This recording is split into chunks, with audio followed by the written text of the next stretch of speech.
Welcome, boys and girls. Kostin here with a discussion about the future of Total War, the future of Warhammer Free DLC, as well as Creative Assembly. Here is what Creative Assembly has stated they will do.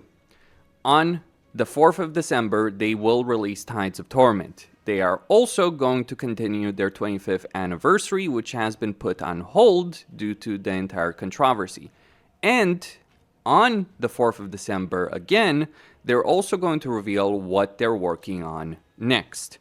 But they've already stated they're working on Alien Isolation 2 as well as 2 new Total War games. One historical game and one fantasy game. But before we go into the details of what those games could be, I think it's important to talk about the situation with Creative Assembly themselves.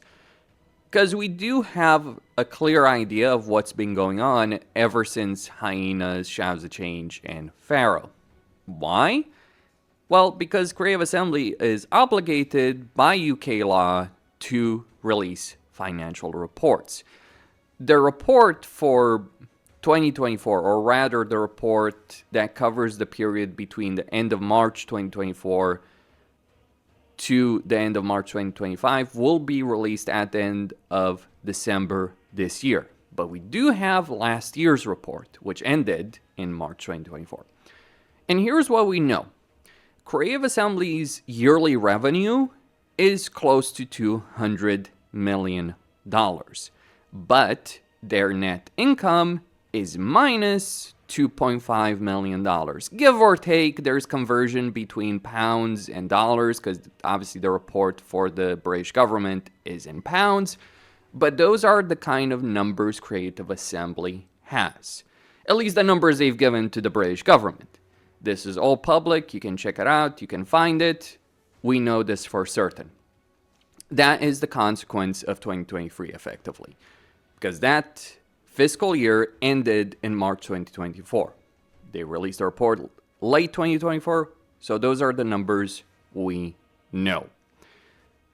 That, of course, doesn't consider the tens of millions of dollars they had spent on Hyenas previously, but if you want to know where all the money from Free Kingdoms and the initial sales of Warhammer Free went into, they were poured down the drain that is called Hyenas. And it was very devastating for them as a company. So the triple disaster, as I call it, of Shadows of Change, Pharaoh, and Hyenas had severe consequences for Creative Assembly developers themselves. What we know, based on Creative Assembly themselves, is they had employed close to 900 people before all of that happened. These people were working on Pharaoh, they were working on Total War games, they were working on Hyenas. In the aftermath of that, they did fire hundreds of developers. We know that for certain. We don't have exact figures, but the most reliable figures we can figure out based on LinkedIn profiles, job offerings, statistics websites, is that Creative Assembly across both the UK and Sofia employs some 500 people. Could be as high as 600 people. We don't know for certain, but it's around that range. 500 to 600 people working in Creative Assembly as a whole. So that means anywhere between 300 to 400 people were fired in the aftermath of Hyenas, Shadows of Change, and Pharaoh's launch. Before Thrones of Decay, before Dynasties, before Omens of Destruction. Just worth pointing all of that out. Now, how did Thrones of Decay, Dynasties, and Omens of Destruction do? Well, we'll find out later this year, in late December this year, when they release their new report. But based on what Sega has stated in their own reports, which have been released earlier, we do know that Sega has been happy with the handling of Thrones of Decay, at the very least. We don't know exactly what the figures are, but it could be as high as 500,000 copies sold for Thrones of Decay as a whole. So $25, the entire package. That is obviously some money, but they probably didn't make more than 10 million in total for the entire year. So I'm talking Dynasties, Omens of Destruction, and Thrones of Decay together. Might be higher, might be lower. It depends on how well they sold, but between Games Workshop, Sega taking their part, as well as Steam taking their cut, that's probably the numbers range we have. It's certainly profit, but it doesn't mean Creative Assembly is doing well. Their profit margins are fairly tight. And certainly, the amount of money they make from Warhammer free content is not enough in itself to sustain their current team of 500 plus people. Those 500 people, the way CA works is they're obviously relying on older content, older Total War games, sales for those games. That's how Creative Assembly makes as much money. And this brings me to the future. If Creative Assembly fails to deliver on next Total War games, things are going to get very ugly. That was the point behind this video that I did yesterday. And by the way, that's Tankwell, an image I found online of him, sharpened up, all that kind of stuff. But the point is, Creative Assembly cannot afford to screw up on future Total War games. Because if they do screw up, if they cannot release a new Total War game, or two new Total War games, one historical, one fantasy, if they fail with both of them, not just one, but both, then that's game over for them.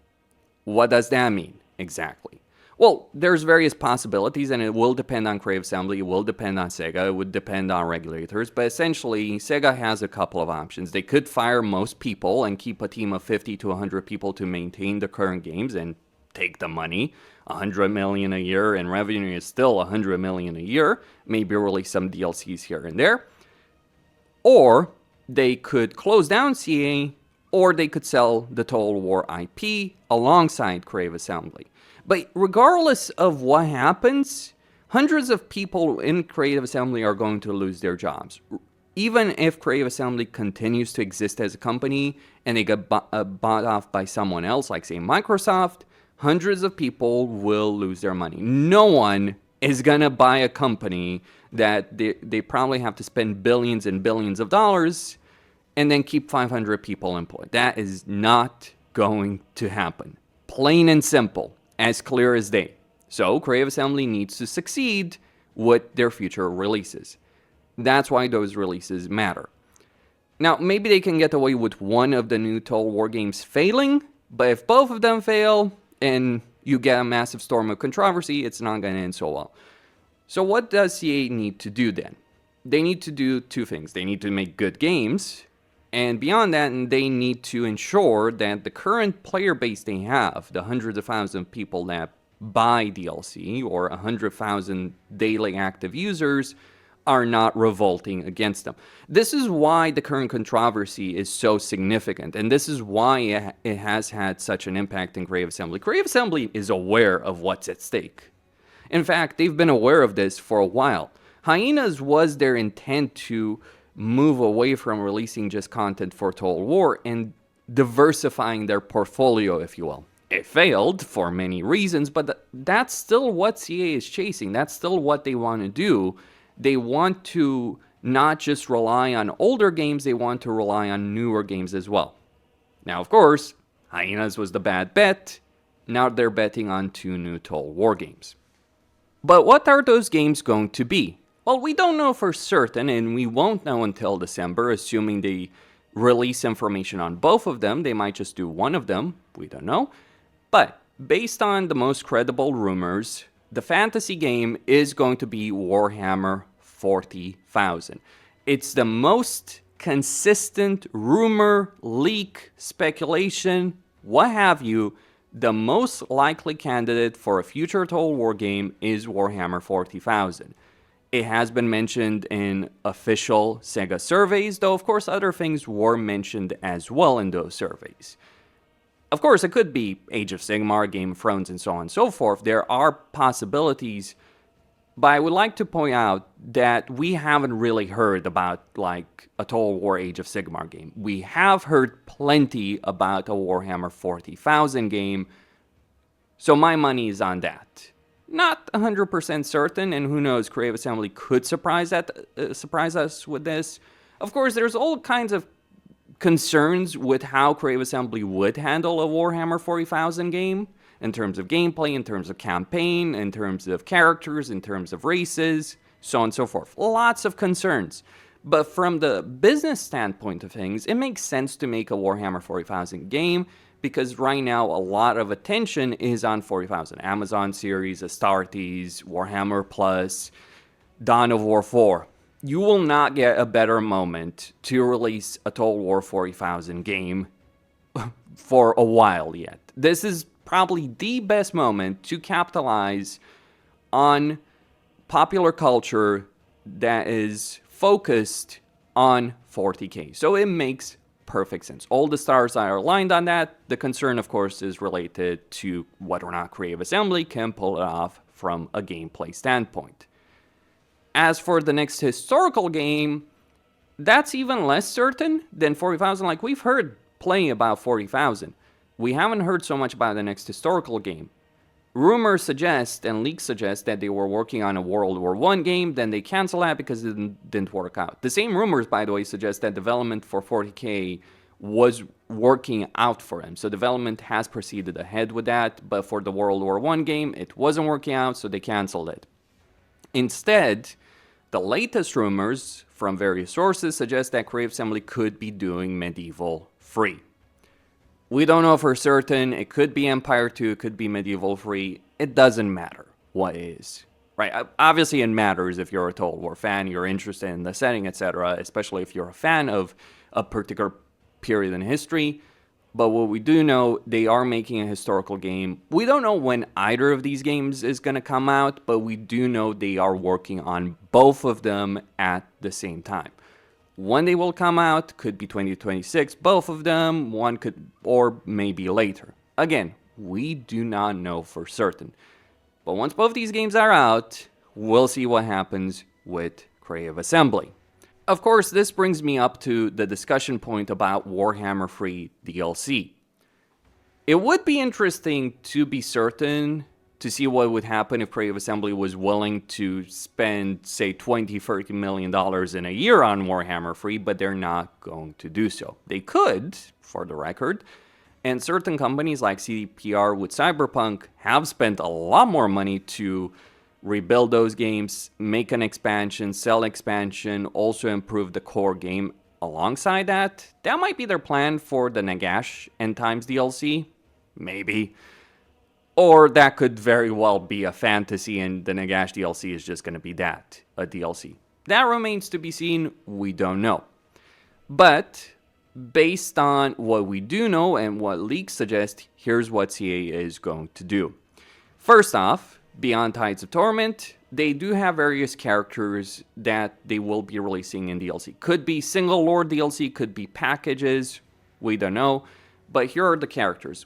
We're going to get Neferata. They more or less said that outright. They didn't name her, but they said, you know, essentially a vampire. A female vampire. So Neferata makes sense. Then you have the Monkey King, and if you have the Monkey King, you have the Fire Dragon, because their rivalry is a core part of both their characters. So if you get Monkey King as a DLC character, you can probably expect the Fire Dragon as a free legendary lord. Beyond that, there is, of course, discussion about, say, Moonclaw or other characters. There's potential, but I would not expect more than 3-4 legendary lords. How they package it, how they do all of this, that remains to be seen, but I think that is the most likely outcome. 3-4 characters, one free, maybe multiple free characters. You know, we could get the Red Duke coming alongside Neferata as a free character, so Neferata paid DLC, Red Duke, free character. We could get Monkey King as well as Fire Dragon as a free character for Monkey King DLC. We could get Moonclaw. We don't know for certain, but I would expect these characters. Then, once these characters are out, we're going to get the End Times DLC. So, based on the Chinese leak, it's going to have Nagash for the Tomb Kings, or a combination of Tomb Kings and Vampire Counts, a kind of hybrid faction. We will have Tanquil for the Skaven. Makes sense. He's the last big character for a Skaven, and he would come alongside the missing pieces of the Skaven roster, and CA has proven to be fans of the Skaven. So Tranquil, Nagash, Cafe. Weirdly enough, the Chinese League mentions Cafe. We do know CA is contractually obliged with Games Workshop to release all the dragons of Cafe, so that means Yin Yin. That would be my guess. Of course, there could be, they could do Yin Yin with Monkey King, would be a bit weird, or with another DLC, but the leak mentions Cafe for End Time. So if they're going to do Yin Yin, and they haven't done her before, it would be here. So Yin Yin, Nagash, Tranquil, and then they would do Glotkin for Chaos. Could be Demons of Chaos, could be a rework for Daniel's entire faction, could add Be'lakor to that faction. There's possibilities there, of course. I really think Be'lakor should be Demons of Chaos, by the way, because he is that in the lore. He shouldn't be Warriors of Chaos, he should be Demons, or a choice between them. Same with Valkia and so on. But Glotkin, and then finally, Middenland. Now, what exactly Middenland means, again, we don't know, but what the Chinese League suggests, it's going to be an avatar of Sigmar. That means Vultan. Vultan is Sigmar. He's Sigmar reborn, if you will. Well, it's a bit complicated. I'm not going to dive into lore. But as what we can expect with the End Times DLC. Nagash, Tranquil, one Caffeine character, likely Yin Yin, Glotkin, and Vultan. Alongside playable Baris, most likely, maybe the Cult of Ulrich, with a legendary hero from the Cult of Ulrich, Vultan as the legendary lord. It will be interesting to see how they do Vultan, because there's various possibilities. He could start as a legendary hero, they make into a legendary lord, and the legendary lord you start with could be Baris. If we look at End Times and Storms of Chaos, that's kind of what happened, especially in End Times. Like, Boris died, and then Vultan more or less took over. In a way, it's a complicated mess. Actually, it is just a mess. That's End Times in a nutshell. But those are my expectations with DLC. Beyond that, we don't know. I think beyond that, it really depends on what happens with Creative Assembly, with their future games, what the player numbers are after that. Keep in mind, when we're talking about the End Times DLC, we're not talking about something that will be coming out for at least 6 more months, if even that. If Tides of Torment are any indication, it apparently takes them a year to make a DLC. So what, End Times late next year? Oh, I certainly hope that's not going to be the case. And apparently they've been working on the End Times DLC for a while, so it could come out faster, or maybe Neferata comes out faster. I certainly hope so. Like, regardless of what your perspective is on all of this, I think we can all agree that the current patch cycle and DLC cycle for Warhammer 3 has not been great whatsoever. And maybe they improve that. I do certainly believe they should release the End Times DLC before the next Total War game. What they do after the next Total War game launches, that is the big question mark. And again, it will depend on the player numbers. Then I personally expect player numbers for Warhammer 3 to crash if there's a new fantasy game that comes out first. If it's a historical game that comes out first, Warhammer 3 numbers might stay steady, but historical Total War numbers might crash. That's it. That's my expectation. Feel free to disagree on that. But it's not like it hasn't happened before, right? That's all I had to say. Costin signing out. Stay tuned for more. Don't forget to subscribe, like, and enable notifications, and I'll see you next time.